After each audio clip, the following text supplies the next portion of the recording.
प्रतिदिन जोग कले केउं रोग ठीक होता है? Option A cancer, option B मधुमेह, option C thyroid, option D श्वास रोग। उत्तर जानथिले कमेंट बॉक्स रे जणाई दियंतु।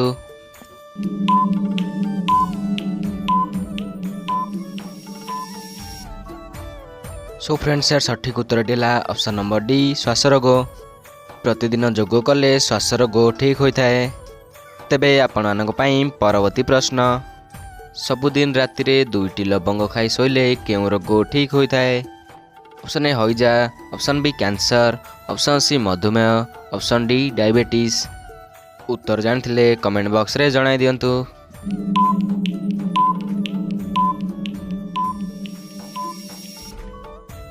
सो फ्रेंड्स यार सठिक उत्तर देला ऑप्शन नंबर डी डायबिटीज।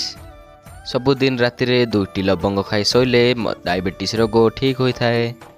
तेबे आपण मानक पई परवर्ती प्रश्न, राति रे खाद्य खाई सारिबार केते समय पर शोइबा उचित? Option A 10 minute, option B 15 minute, option C 20 minute, option D 30 minute. उत्तर जानथिले कमेंट बॉक्स रे जणाई दियंतु।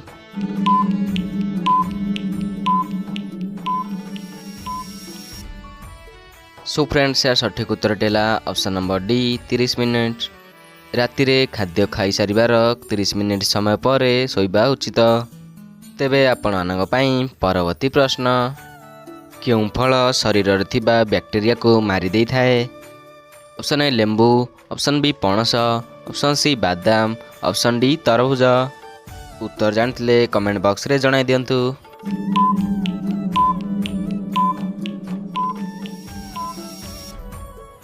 सो फ्रेंड्स यार सठिक उत्तर देला ऑप्शन नंबर ए लेंबू। तेबे आपण मानक पई परवर्ती प्रश्न, पानपत्र सहित कौन खाइले मुंड व्यथा भल हो जाए? ऑप्शन ए लवंग, option B Gujarati, option C डालचीनी, ऑप्शन डी गोलमरीच। उत्तर जानथिले कमेंट बॉक्स रे जणाई दियंतु।